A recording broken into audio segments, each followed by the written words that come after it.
Les éditions Sixtrid, avec l'aimable autorisation des éditions Presse de la Cité, présentent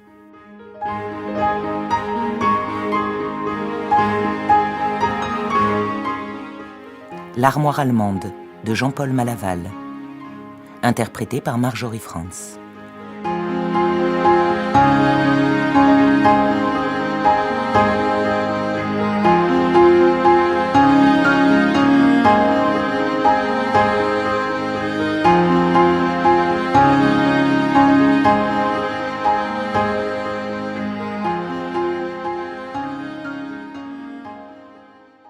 D'un coup de griffe de chatte, Alexandrine rabattit le portrait de sa mère. Cette présence en face d'elle lui était devenue insupportable. D'où lui venait-elle, cette agressivité si prompte à se déclencher, le plus souvent pour des futilités? Tobias en savait quelque chose, lui qui faisait le dos rond sous les éclats de voix. Ce serait exagéré tout de même de dire qu'elle avait choisi son compagnon pour cette qualité. Un homme docile est confortable à vivre, dès lors que l'on veut ignorer ses capacités de ressentiment. Après tout, n'avait-elle pas fait de même avec sa mère depuis l'enfance? Une petite reine, Alexandrine, choyée, pourrie, et enfin gâtée par la vie. À croire que dans le domaine des destins personnels, on ne prête qu'aux riches. Soudain prise de remords, elle redressa le portrait. Son regard sec s'attarda sur lui, longuement. Elle se voulut le plus objective possible. Elle comprit qu'à ce jeu, elle finirait par s'ériger en juge. Était-ce le moment, alors qu'on venait juste de la porter en terre? Dans le milieu judéo-chrétien où elle avait baigné et dont elle s'était affranchie à la longue, l'usage ne veut-il pas qu'on prononce plutôt prière et supplique, afin de soutenir les âmes devant le juge suprême? Alexandrine n'appartenait pas à cette espèce d'avocate. Sa fonction se bornait au divorce et aux conflits de famille, affaires bien terrestres où rédemption et salut des âmes n'avaient pas droit de citer. Figé à jamais par le studio Blanchard, année 1967, le portrait de la mère laissait sourdre une ironie aigre-douce.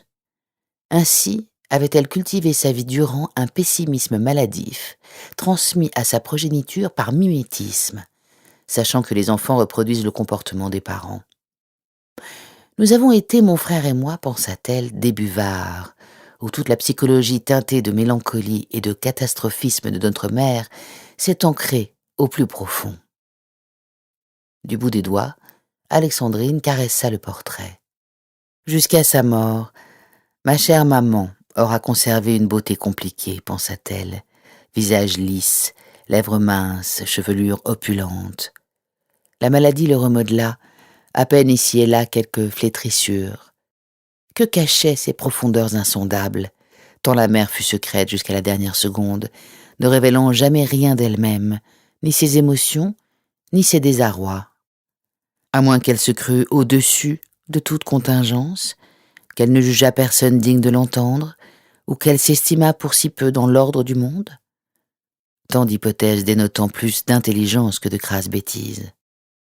Pourtant, ça n'était point faute d'interrogations, formulées par lettre adressée de Bordeaux, où on l'avait mise en pension, avec cette phrase lancinante « Ma petite maman, m'aimes-tu » La réponse se faisait ainsi, bien tardivement, presque sidérée, comme si elle coulait de source. « Bien sûr que nous t'aimons, ton père et moi !»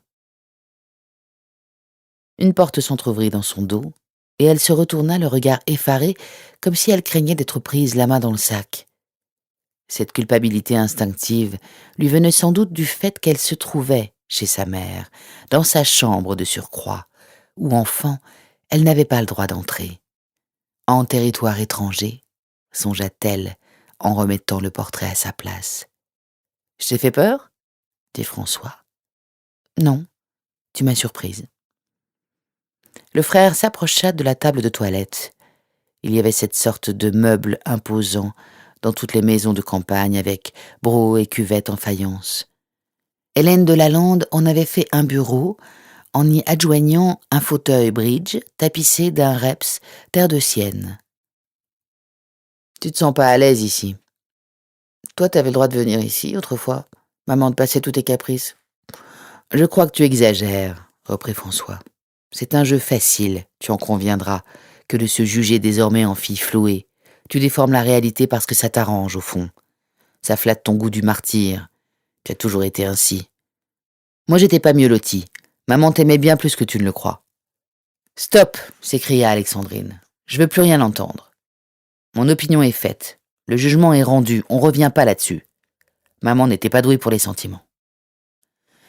François posa la main sur l'épaule de sa sœur. Ce geste l'agaçait. Elle n'avait pas envie de composer.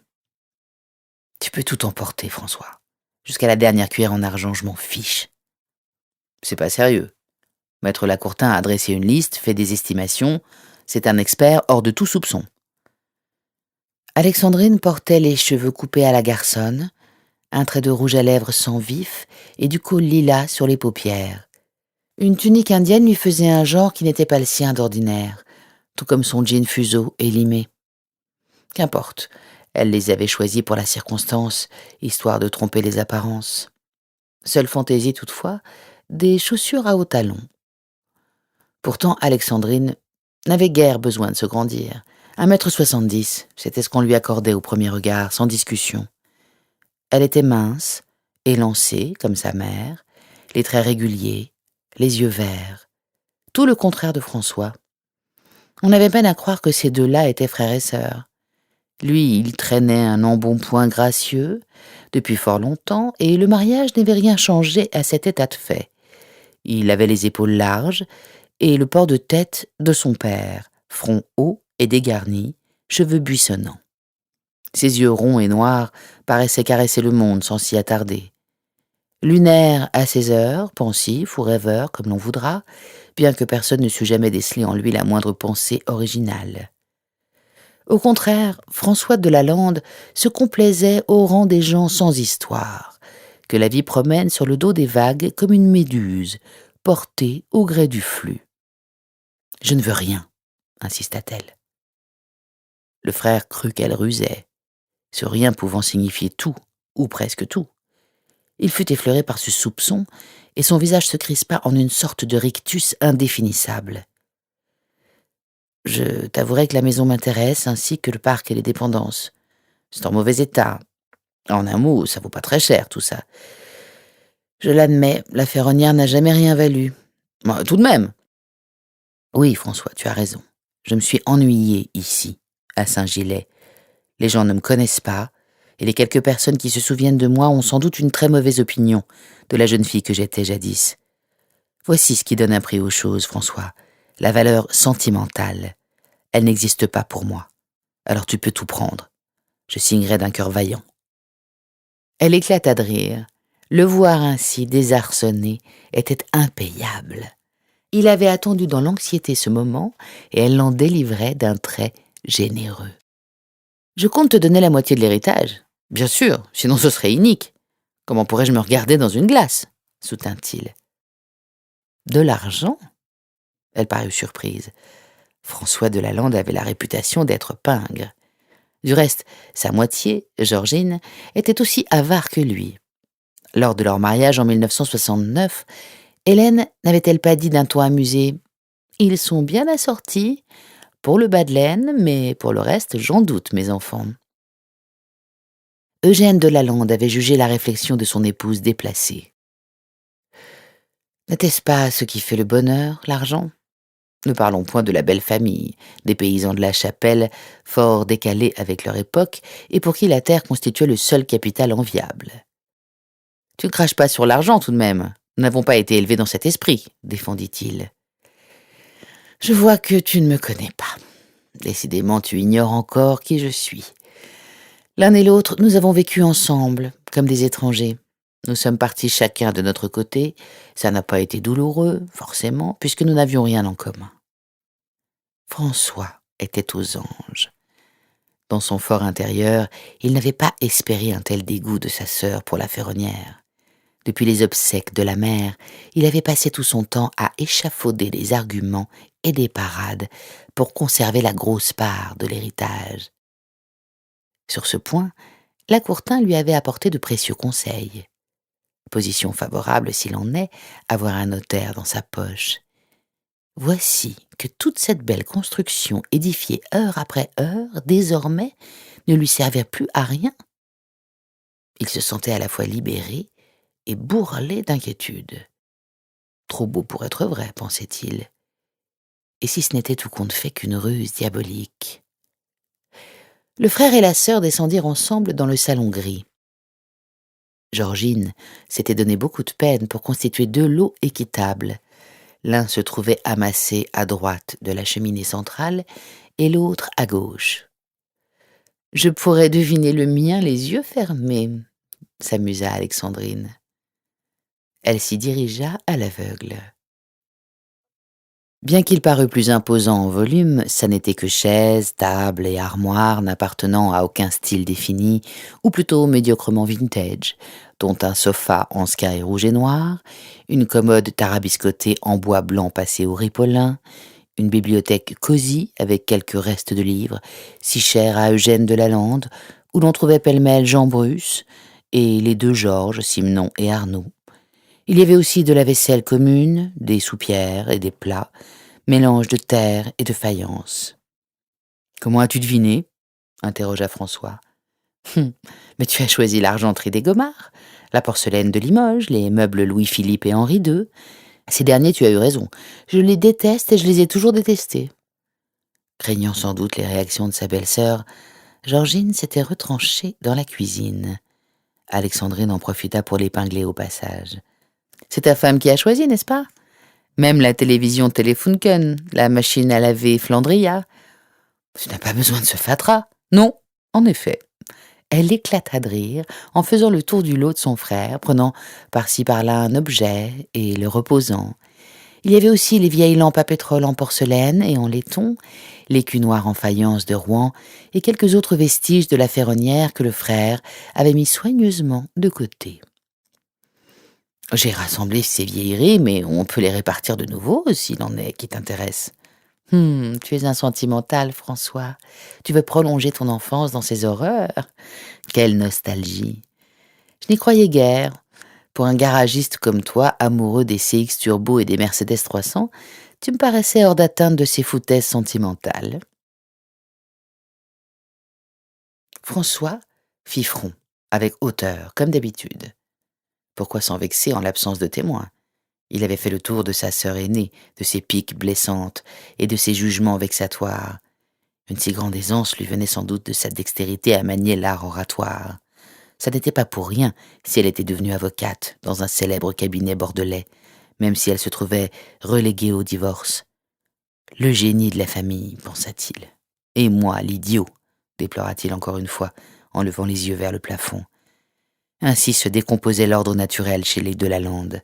Alexandrine, née pour la fierté familiale, et François, pour la menue besogne, les mains dans le cambouis. On avait pris l'habitude de les classer ainsi, les enfants de Lalande. Personne pour s'en émouvoir, à présent que les parents étaient au cimetière. En somme, François avait fini par dépasser le stade de la jalousie. Il aimait bien sa sœur, mais ne supportait plus ses leçons. Par la force des choses, il les écoutait, sachant que l'argent de son affaire, une concession Citroën à Brive, le plaçait au-dessus de tout affront.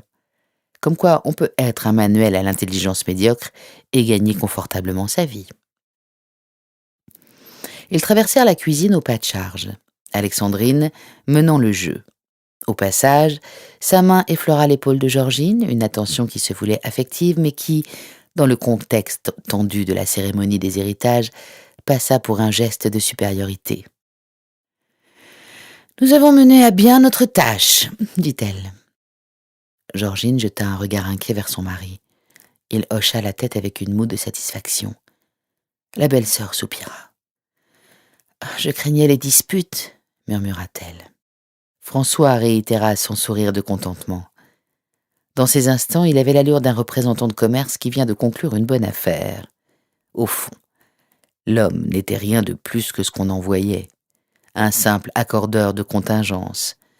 Avec son talent de dissimulateur, il n'offrait de lui-même que plate banalité. Vendre et acheter, composer et négocier. Lorsque le terrain jouait en sa faveur, il avançait quelques pions.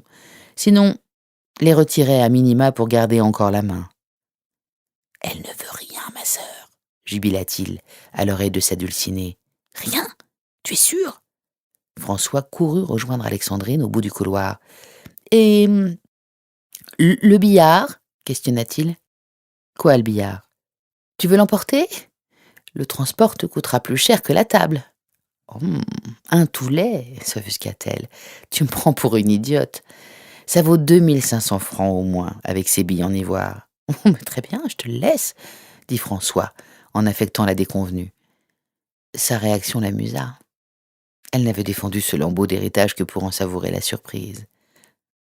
Et où le mettras-tu? Tu ne disposes que d'un salon. Autant qu'il me souvienne, plein comme un œuf. Elle haussa les épaules. Les longues heures passées dans la salle du premier avec les copains de papa éclusant de la bière m'ont toujours paru interminables, jusqu'au jour où j'ai fait un accroc dans le tapis parce que je ne savais pas me servir d'une queue de billard.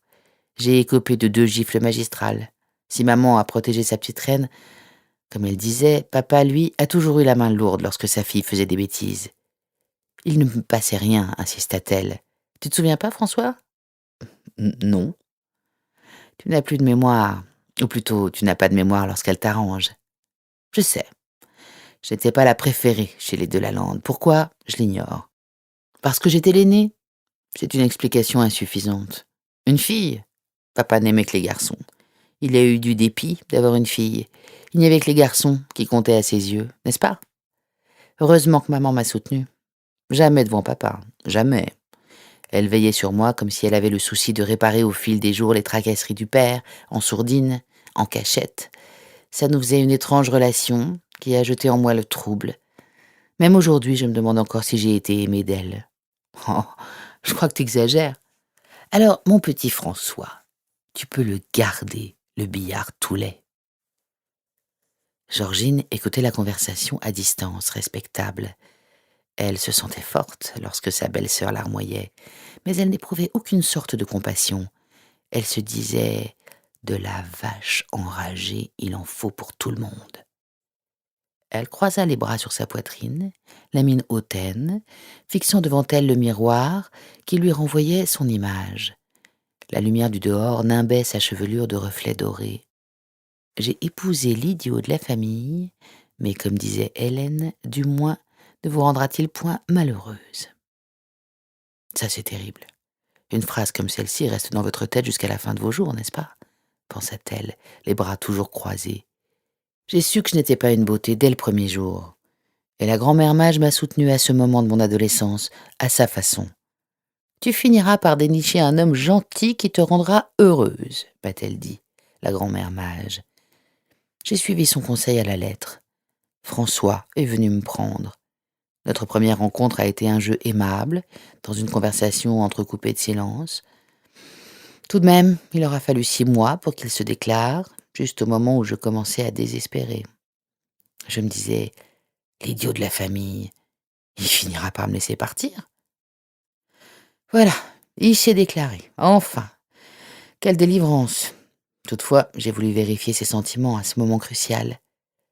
Tu n'es pas aveugle. Tu as vu que j'étais plutôt laide, non? Georgine pouffa de rire en agitant sa chevelure blonde dans la lumière du jour tombant d'une fenêtre entr'ouverte vers le ciel d'été. La beauté est éphémère, se dit-elle heureusement. C'est notre consolation à nous, les laides, de savoir que les belles se flétrissent aussi. Le frère et la sœur de Lalande arpentaient le couloir en parlant à voix basse, comme dans un parloir de couvent. À quelle sorte de ferveur s'adonnait-on? « Nous sommes orphelins » déplora-t-il. Le rire fort d'Alexandrine fusa entre les murs chaulés. La poussière et l'humidité avaient tracé des continents sur le blanc. C'était une marque du temps qui passe et qu'Hélène n'avait pas eu le loisir de décrasser, occupée dans les derniers mois à sa mort prochaine. « Non, » reprit Alexandrine, « c'est une extinction. Une extinction qui en annonce d'autres. Il y a un ordre évident dans la mort familiale, n'as-tu pas encore compris? Maintenant, ce sera notre tour. Moi d'abord, sans doute, et toi après. » Il secoua la tête comme pour s'empêcher de penser. Ces idées mortifères, ça encombre inutilement l'esprit et entrave tout désir d'exister, se dit-il. À ce moment, il en voulait à sa sœur.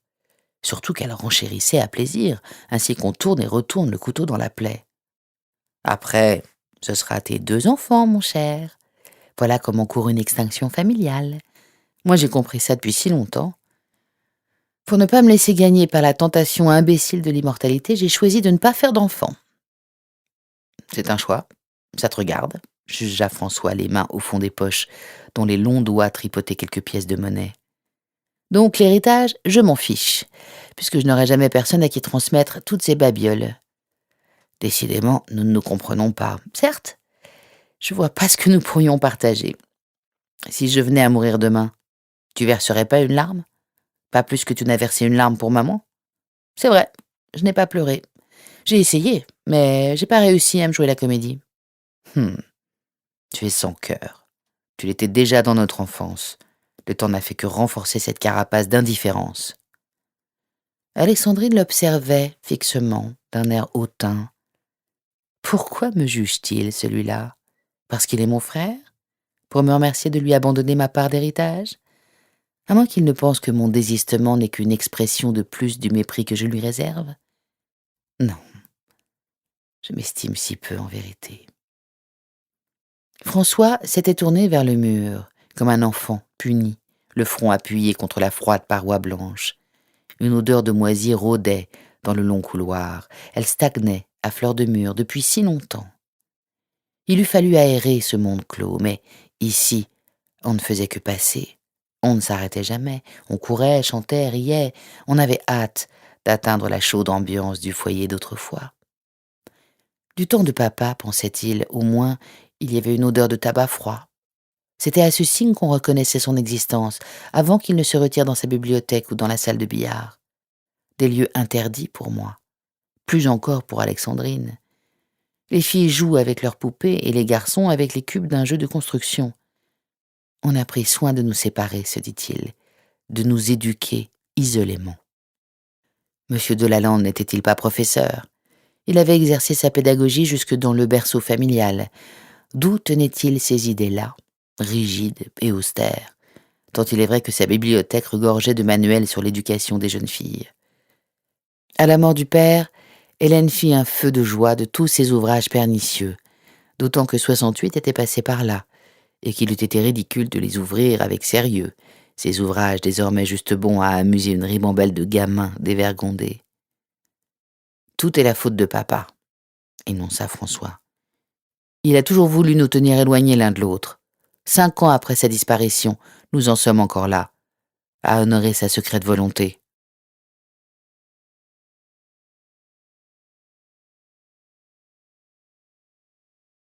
Alexandrine s'était interdit de retourner dans sa chambre d'enfance. Elle l'avait décidé une bonne fois pour toutes en quittant le nid familial, et son retour à Saint-Gilais en cet été 1979 ne changerait rien à sa détermination. Maintenant que la cérémonie des adieux était terminée, que le père et la mère se trouvaient au cimetière, quelle impérieuse raison l'obligeait encore? François se posa la question sans parvenir à comprendre. Elle choisit l'une des 2 chambres d'amis, comme on avait coutume de nommer ces chambrettes mansardées dans les combles. Servant de débarras, l'une d'elles, dont la minuscule fenêtre apportait assez de luminosité, parut lui convenir. Le temps de déménager quelques malles de vêtements, des paquets de livres endommagés, des collections de journaux et un ensemble de jardins en rotin, elle y établit sa cache, avec une ribambelle de coussins qu'il suffirait de disposer sur un lit de coin pour en faire tantôt un sofa, tantôt une couche douillette. Cette sorte d'enfermement, dans un étroit espace dépourvu de souvenirs, autrefois l'enfant qu'elle était n'y venait jamais, la rassurait, l'apaisait. Ici la réflexion, la lecture, la rêverie, tout s'y trouvait aisé, car Alexandrine redoutait sans doute de se faire grignoter par la maison familiale et les sortilèges du passé. Tant de fantômes dormaient dans les placards. Il lui suffisait de secouer une couverture, de déplier un paquet de vêtements, de fouiller un tiroir pour voir surgir quelques réminiscences.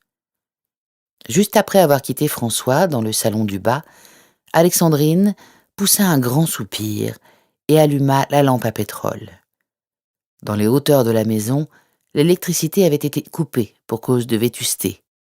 La pâle lumière jaune ne l'embarrassait en rien sinon qu'elle ajoutait un peu de magie au lieu. Les ombres s'y dessinaient, amplifiées et déformées. Elle s'abandonna sur son lit, le dos calé avec soin contre le mur, les jambes allongées. Elle ferma les yeux et se mit à songer à l'autre chambre du premier étage, à celle où elle se refusait à entrer. Autrefois, Hélène lui avait dit que toutes les poupées en celluloïd, les dinettes en métal vernissé et les romans de la bibliothèque rose et de la collection rouge et or y sommeillaient en bon ordre. Un jour, ma petite, il te faudra les prendre.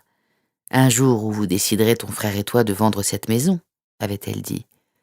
Ce sera une charge trop lourde pour vous deux. Une maison comme celle-ci, si grande et inconfortable. Mon Dieu, ton père a toujours eu la folie des grandeurs. Elle ne vous sera d'aucune utilité. Puisque tu ne veux pas d'enfant, tu n'auras pas besoin de maison, n'est-ce pas? Ça t'a toujours plu, cette vie de pigeon voyageur. Quant à ton frère, il a tout ce qu'il lui faut. Son affaire à Brive ne fera que grandir. Contre toute attente, il a fini par faire son trou. Qui l'aurait cru? Alexandrine passa une main sur son visage et étira sa chevelure vers l'arrière. Avec un élastique, elle se fit une queue de cheval dans un geste vif d'entortillement. Ça l'agaçait en vérité, toutes ces phrases lointaines qui s'en revenaient battre à ses oreilles comme des vagues mortes. Il lui semblait entendre sa voix pincée, insistante, avec des digressions qui l'emportaient hors le rivage commun. Elle se faisait ses romans à sa façon. Elle y croyait dur comme fer à ses histoires. Pourtant, que saurait-on de sa vie? « Je ne sais rien de toi, maman, » murmura-t-elle. « Tu étais si discrète sur toi-même, si secrète sur les affaires de ta vie. Ainsi te voilà couchée dans le froid et la ténèbre de la tombe. Je n'en saurais plus rien. Pourquoi n'avons-nous jamais pu nous parler? Pourquoi fuyais-tu les questions? Tu te sauvais ainsi, avec délicatesse, en disant « Je n'ai jamais compté pour personne, moi. Allons, tu le sais bien, c'est ton père qui était l'âme de la famille. » Elle se mit à sourire aux ombres qui flottaient autour d'elle, se plaisant à imaginer que leur forme revêtait quelque signification. « L'âme de la famille », se répéta-t-elle à mi-voix. « Voici une phrase typique de ma chère maman. » Croyait-elle à ça aussi? Je n'en sais rien. Son regard s'attarda soudain sur un tableau, accroché au mur par un vieux clou enfoncé à même le plâtre. « Une bondieuserie », se dit-elle. « Une de plus. Que fait-elle ici? Cachée ?» s'interrogea-t-elle. « Se pourrait-il qu'elle y soit venue prier? Moi qui ne l'ai jamais vue s'adonner à la moindre dévotion? Voici qui serait cocasse. » Alexandrine se leva pour arracher le menu tableau du mur. C'était un canivet mis sous glace, traitement de faveur réservé à l'objet. Elle effaça la poussière qui en ternissait l'examen. C'était une image pieuse, acquise pour une première communion, représentant le Christ entouré de ses apôtres. Une pincée de dorure était répandue sur la scène. Les bords dentelés ajoutaient un soupçon de fantaisie à cette icône. Elle le porta à la lumière de sa lampe pour lire l'inscription en petits caractères. « Ô Seigneur, combien est doux le festin dans lequel vous vous donnez vous-même en nourriture. » Un joli brin d'encens de sacristie, se dit-elle, en défaisant le cadre sans ménagement. Puis, une fois libérée, elle retourna l'image. Alexandrine de la Lande, église de Saint-Gilles, le 4 juin 1957. Vivement, elle glissa le canivet dans son sac à main. « Ça finira au feu », se dit-elle, comme le reste, comme tout ce qui se rapporte à mon passage ici. Au petit matin, un rayon de soleil la sortit de son engourdissement. Elle avait fait sa nuit d'un trait, et ce n'était pas si fréquent, surtout lorsque Tobias la réveillait 2 ou 3 fois. Le sommeil de son amie était léger, jamais apaisé, quelquefois angoissé. Il y a de l'avantage à être seule, pensa-t-elle en allumant sa première cigarette. En pyjama, et ses vêtements fripés de la veille sur le bras, elle descendit aussitôt dans la cuisine. Elle se prépara un café fort et passa dans la salle de bain. Cette fois, je vais aller au village, se dit-elle. Même si je suis l'objet de toutes les curiosités, je me dois à cette visite. De quoi devrais-je rougir? D'être partie de la maison à 16 ans et de n'y être pas revenue? Elle chercha dans sa valise un corsage orangé et une jupe courte. C'était un brin provoquant pour Saint-Gilais tout de même, mais l'idée la séduisait. Puisque des ragots courent sur moi, autant les attiser, pensa-t-elle. François se proposa de la conduire comme s'il voulait lui servir de garde du corps. L'idée était ridicule. Elle s'en amusa. « Tu ne ressembles pas à une avocate de renom, dit-il. « Je ne suis pas ce que tu prétends. » L'affaire de Raymond a fait le tour de toute la gazette. On a vu ta photo partout, même à la télévision. Les querelles de famille dans le milieu des viticulteurs bordelais, ça excite toujours les foules. Surtout s'agissant d'un château aussi prestigieux. Ils traversèrent ensemble le parc qui entourait la maison sous le regard insistant de Georgine. « Pourquoi dormez-vous ici ?» demanda-t-elle. « Vous craignez que j'emporte tout l'héritage ? N'ai-je pas été assez claire ? Je laisse tout. » « Comment peux-tu croire une chose pareille ?» Il marchait derrière sa sœur, le regard rivé sur ses longues jambes fines et galbées. « Ma petite Alexandre », il la surnommait souvent ainsi. « Ma chère Alexandre aurait bien tort de les cacher, pensa-t-il. Tant d'effronteries lui ressemblent. Alexandrine sentit son regard sur elle et se retourna vivement. Ici, à la Ferronnière, ça la dérangeait. Alors qu'à Bordeaux, dans la rue Sainte-Catherine, c'eût été flatteur qu'on la détaillait de la sorte. « Ne comprends-tu pas ? Nous sommes restés à la Ferronnière pour te tenir compagnie. Seule, toute seule dans cette grande maison, tu aurais peur ?» Elle se souvint qu'après la mort de son père, Hélène lui avait fait part de semblables craintes. Par une sorte de chantage affectif, elle espérait la faire revenir en Corrèze, à tout le moins 1 semaine sur 3. Alexandrine avait rejeté cette supplique de sa mère par un long silence. C'était ainsi d'ordinaire qu'elle se libérait des contingences. Elle pensa alors qu'elle avait eu peut-être tort de lui refuser ses visites. Même si elle n'avait jamais ressenti son amour maternel et avait souffert d'attendre ses réponses en vain, peut-être eût-elle recueilli enfin quelques éclaircissements sur son étrange froideur. « Combien de temps comptes-tu rester ici ?» demanda Alexandrine. « Je pourrais te poser la même question. »« 1 semaine ou 2, pas plus, dit-elle. »« Il n'y a aucune raison puisque tu refuses ta part d'héritage. L'affaire est close. » François se sentit fier de sa réplique. Il avait hâte en vérité de la voir disparaître, de cesser cette comédie. Plus le temps passait, et plus il avait l'impression qu'elle était venue chercher quelque chose. Mais quoi ? Quelque chose, pensait-il, qui ne se dénicherait que mieux, sans témoin. Une chose qui était à ses yeux autrement plus importante qu'un héritage. « J'ai envie de respirer l'air de Saint-Gilais. Ça me regarde ?» ?»« Et si ?» insista François. « Y a rien d'intéressant pour toi. Les vieilles familles ne fréquentaient plus Hélène depuis longtemps. Elle avait fait le vide autour d'elle, c'était son caractère. Un peu comme le tien d'ailleurs. Hautain, dédaigneux, méprisant. On n'en finirait pas de décrire la morgue dont notre mère faisait preuve à Saint-Gilais. C'est une énigme pour moi. » François éclata de rire, ou plutôt d'un rire forcé. Il promenait sa bedaine en costume gris avec aisance, d'un pas dansant. La sueur ornait son front large, et le cheveu était un brun poisseux. Alexandrine n'aimait guère son frère, sans doute parce qu'ils n'avaient jamais eu l'occasion de vivre ensemble. Leurs années d'enfance s'étaient déroulées sans confidence, ni attachement, calme, plat. « Je me moque de toi. Y a rien. Papa était un enfant de Saint-Gilais qui avait réussi. Professeur, tu te rends compte ? Sacrée promotion pour l'époque d'après-guerre. Notre mère était et est restée une étrangère dans l'esprit des gens ici. On ne l'appréciait pas pour cette seule raison. Voilà la réponse à l'énigme. » Alexandrine s'approcha du platane et en serra le tronc. Ses bras n'étaient pas assez longs. Elle fit signe à François d'ajouter les siens pour faire bonne mesure. « Sa taille a doublé, constata-t-elle. En hauteur aussi. Curieux qu'un orage n'en soit pas venu à bout, ou une tempête. Certains arbres ont plus de chance que d'autres. » Elle désigna les branches maîtresses. « Était-ce ici que papa nous fit une balançoire ?» Le frère tourniqua sur lui-même, cherchant sa direction comme une boussole affolée. Il interrogeait ses souvenirs. Il finit par avancer vers le muret et s'arrêta au milieu de la pelouse à 10 pas du chemin qui conduisait à la route de Saint-Gilais. « Mais ici, autrefois, il y avait un tilleul ?» Papa l'a fait couper. Ah, me demande pas la raison. Un tilleul, en effet. La lumière passant au travers des feuillages était plus lumineuse que sous le platane. J'en ai le souvenir. Les odeurs aussi, et plus encore que les arômes mielleux, la ronde persistante des abeilles. Elle leva la tête vers le ciel, ausculta les alentours, et finit par raccorder dans sa mémoire quelques bribes de sensations.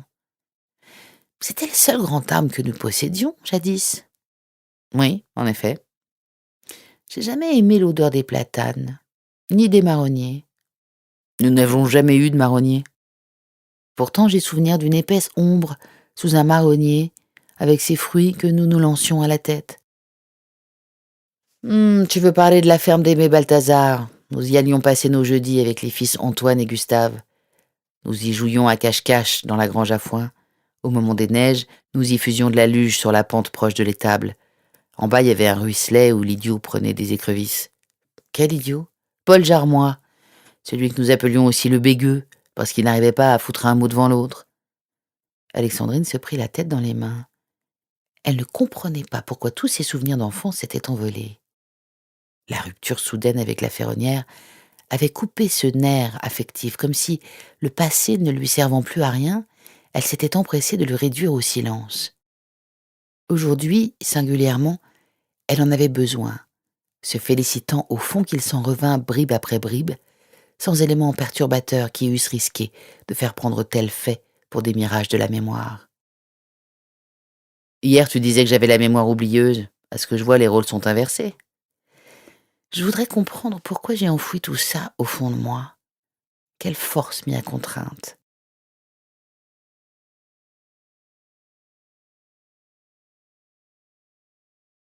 L'été, la vie déserte le centre du village pour les champs. Le labeur des paysans est comme une transhumance. On voue à la terre nourricière un culte ancestral. Il ne reste plus que les bras inutiles en déshérence, les vieux, sur des bancs proches de l'église. Ils écoutent les heures s'égriner au tintement de la cloche.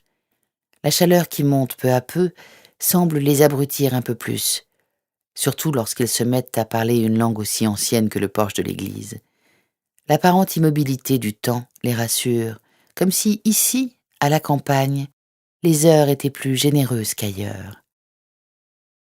Bien sûr, on reconnut aussitôt à sa démarche citadine la fille de la lande, celle qui venait juste d'enterrer sa mère sans même verser une larme, et qui s'était impatientée une fois la cérémonie terminée. Les obsèques civiles, avait-elle pensé, sachant sa mère croyante. C'est une manière de sauvage. On porte les gens en terre comme des chiens crevés. 3 coups de pelle et l'affaire est entendue. De surcroît, le maire n'avait même pas jugé nécessaire d'enfiler son écharpe tricolore. Les messes civiles avec oraison républicaine ne sont réservées qu'aux gens d'importance. La femme du professeur, ça n'était qu'une morte insignifiante. À ce moment, les vieux se regardèrent d'une façon bizarre, comme s'il y avait une connivence entre eux, une histoire sans parole. La fille de la lande s'en vint les frôler, laissant un soupçon de parfum derrière elle, une fragrance de ville. Le léger balancement de la mini-jupe fit aussi son effet. Ça n'inspira sur le coup que des ricanements. Seul l'un des bons hommes se retourna vers ses acolytes. « Ah, elle a de qui tenir !» Alexandrine entra à la maison de la presse et acheta Le Monde et Libération. Le Monde par habitude et Libération pour son titre provocateur sur l'exécution d'une femme adultère en Iran. Puis elle s'assit à la terrasse du Café de Paris, au milieu de 3 ou 4 tables jaune citron. À l'intérieur, des gamins faisaient joujou autour d'un baby-foot et 2 gamines en pantalon fuseau se tenaient près d'un jukebox pour écouter religieusement une ritournelle de Véronique Sanson. Le temps d'allumer une camelle et Alexandrine déplia ses journaux. Elle lisait les titres au hasard, se réservant une lecture plus approfondie à un autre moment, mais ce moment n'arriverait pas, et les journaux disparaîtraient ainsi, pressés par l'actualité qu'elle prétendait pourtant suivre assidûment. Ici, formica et plexiglas s'accordaient dans les couleurs vives. Ça attirait la menue faune en vacances comme la lumière les papillons. C'était une des particularités de la bourgade. Côté rue des commerces, le bar des jeunes, où l'on se dandinait souvent le soir sur des airs de salsa et de reggae. Côté usine, l'estaminet des vieux, où l'on tapait le carton autour des canons de rouge. Telle se déroulait la vie à Saint-Gilais, sans histoire. L'ennui, suintaient des murs, seulement troublés par le vrombissement des mobylettes, le crissement des pneus. Depuis 1968, on maudissait la jeunesse par devoir. On ne la comprenait plus. On la jugeait turbulente. Et l'on espérait sournoisement que la vie finirait par la faire entrer dans le rang. L'un des baby-footeux, un verre de Jetmont à la main, s'approcha d'Alexandrine. « Des nouvelles, toi ? Ça se voit ?» fit-il, en couvant des yeux ses longues jambes. Elle commit la maladresse de répondre par un sourire, ce qui activa la curiosité du garçon. « Je ne fais pas couleur locale ? C'est bien ça, non ? T'as pas le genre du pays. » Elle détourna le regard. Elle ne voulait pas répondre. C'eût été une familiarité inutile. « Oh, ici c'est la mort !» soupira le garçon en s'étirant. Il avait envie de se faire plaindre. Chacun son entrée en matière. Tout de même, un été calme et serein. Il haussa les épaules. Sans un sou en poche et aucune envie de suer pour le gagner, autant dire rien. Envie de rien. Sinon de s'amuser. Ouais, je vais de temps en temps au Cardi, à Brive, parce que les balles de campagne, c'est tout juste bon pour se marier. L'un de ses copains sortit à son tour. « Faites attention, c'est un dragueur !» Le garçon parut désemparé. On lui cassait son cou.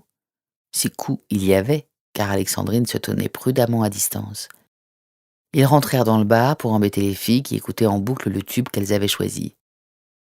À ce moment, un aventurier en casquette de prolo se faufila entre les tables d'un pas hésitant.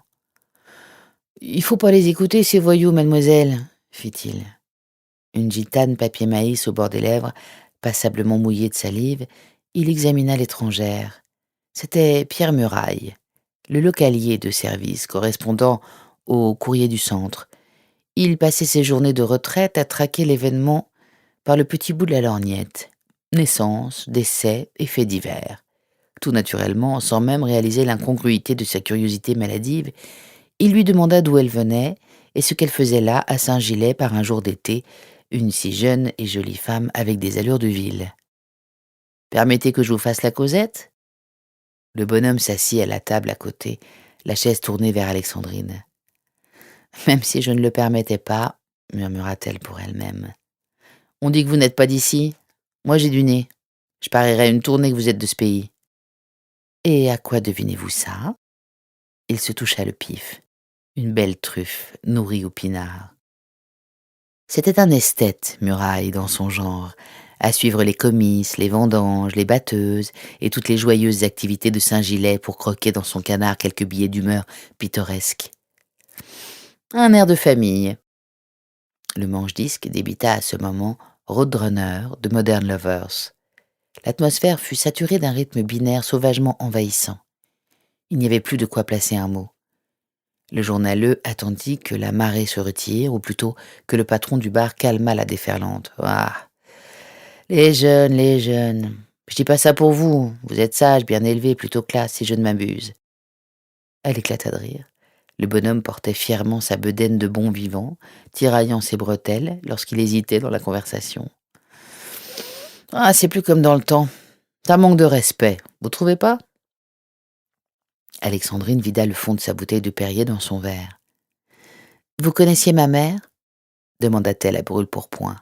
« Votre mère ?»« Oh, bon Dieu, celle que nous venons de porter en terre ? Oh, je savais pas. Si, vous saviez. Je parie même que vous avez adressé à Brive sa nécrologie.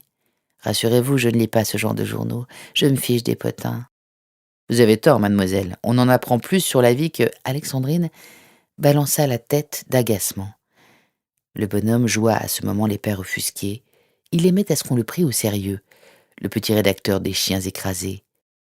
Muraille prit un air accablé. Vieux comédien, pensa-t-elle. Elle les connaissait, ces gens-là, pour qui la vie n'était qu'une scène de théâtre où chacun jouait son rôle. « Hélène, dit-il d'une voix apaisée. « Bien sûr. » Pourquoi personne ne l'aimait ici, à Saint-Gilais ? Oh, je crois pas, vous vous méprenez. Elle était détestée, ma mère. Il n'y avait pas 10 personnes à son enterrement. Muraille se mit à hocher la tête, transpirant d'embarras. À la réflexion, je parie que vous ne lui avez consacré aucune nécrologie. Une cérémonie anonyme. Un discret effacement. Que m'importe, il n'y a pas de mort glorieuse, force reste à l'oubli. Le bonhomme hochait la tête continuellement. Madame votre mère, murmura-t-il, avait une seule amie ici, Jeanne d'Angély. Vous la trouverez au prieuré. Le prieuré? C'est ainsi que nous appelons à Saint-Gilles l'ancien presbytère. Il désigna le clocher de l'église. Et que fait cette dame? C'est une catholique fervente. Il n'y en a plus beaucoup à Saint-Gilles comme elle. Ça n'est pas une profession, ça, catholique fervente. Il ricana nerveusement. Elle vit de ses rentes. Edmond Angély était inspecteur des impôts à Limoges, et il est venu se retirer ici. Le maire lui a vendu le presbytère, il l'a rénové comme il se doit. C'est pas terrible de dire qu'on vit dans un presbytère. C'est pourquoi les Angély ont rebaptisé le lieu. De confortables rentes, donc. En effet. Alexandrine parut absorbée par une intense réflexion. Le localier du courrier du centre n'osa l'en détourner. Il ne pouvait en dire plus. Il se sentait de trop et fit lentement pivoter sa chaise sur le gravier de la terrasse. Une esquive discrète se préparait dans sa tête. Il est curieux que ma mère ait fréquenté cette dame, catholique fervente, qu'elle ait lié une relation avec elle. Pourquoi? Je ne lui ai jamais connu le moindre intérêt pour la religion. Des fois, fit Muraille en se retirant sur la pointe des pieds.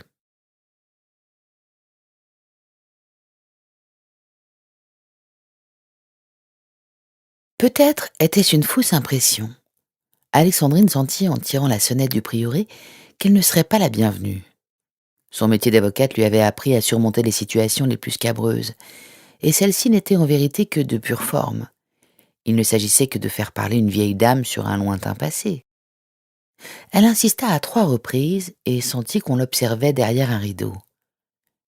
Elle prit l'air le plus inspiré qui fût et l'appela. « Madame Angély, je voudrais juste vous parler, si vous aviez la gentillesse de m'accorder quelques minutes. » Cette fois, le rideau ondula, après qu'une main l'eut écarté. Alexandrine se recula de 2 ou 3 pas pour bien se mettre en évidence. Puis la fenêtre s'entr'ouvrit, timidement, dans un grincement de vantaux. « Que me veut-on? Zut alors !» dit une voix pointue. « Je suis la fille d'Hélène. » Elle crut que le prénom suffirait, mais la fenêtre se referma brutalement. Alexandrine annonça alors d'une voix forte son nom de famille, ultime tentative pour un sésame récalcitrant. Il conviendrait tout de même de ne pas perdre le sens de l'humour, pensa-t-elle. Si je ne parviens à mes fins aujourd'hui, qu'importe, je reviendrai. Et si ça ne suffit pas, alors je forcerai à sa porte.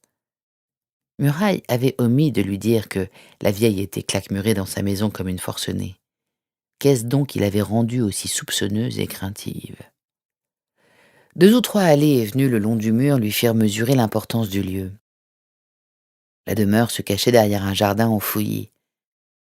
Volontairement ou par négligence, on avait laissé pousser les seringas et les troènes, dont l'effet buissonnant servait de rempart, ajoutant au mur, déjà assez haut, quelques défenses supplémentaires.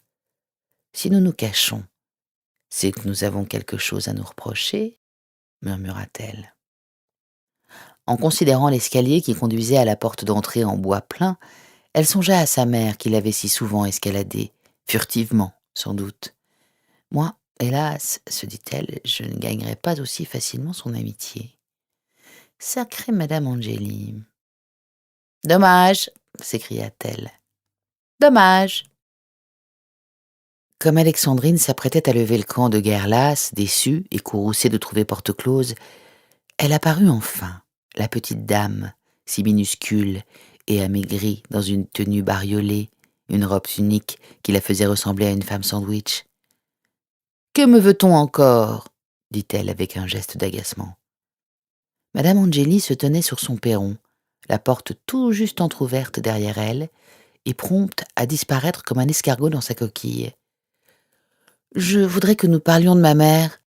Elle était assez proche de vous, si je ne m'abuse. » « Qui vous a dit ça ?» Alexandrine franchit le portail et s'approcha timidement de l'escalier.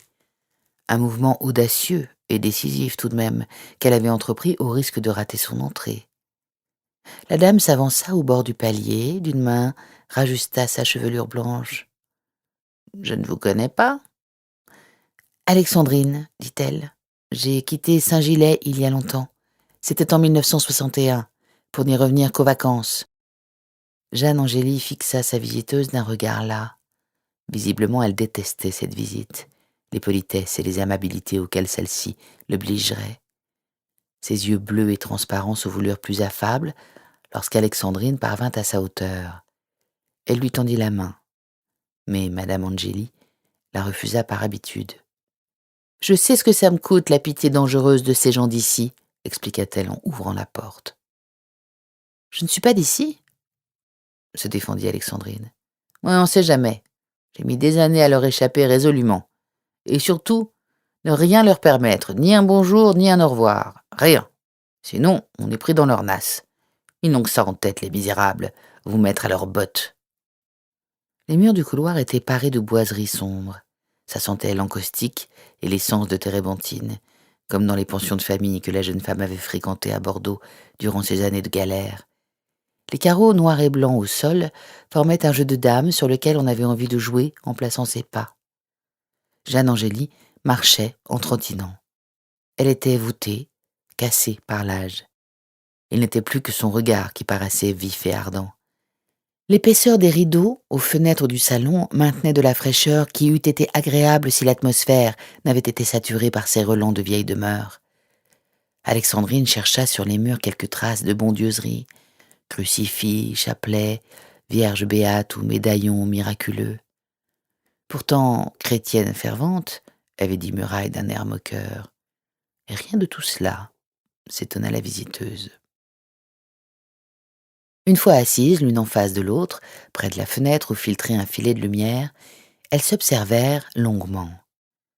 Alexandrine se plia volontiers à cet examen, ne sachant comment engager la conversation. « C'est vous l'avocate de Bordeaux, n'est-ce pas ?» Elles hochèrent la tête ensemble. Effet comique. Madame Angéli s'autorisa un délicat sourire. « Je suis venue enterrer maman, » dit Alexandrine. « J'ai été surprise du peu de cas qu'on faisait de cette cérémonie. » La vieille dame respira fortement en détournant le regard pour cacher son émotion. Nous espérons que vous avez apprécié cet aperçu. Pour continuer à écouter ce livre audio sur Google Play Livres, utilisez le lien dans la description de la vidéo.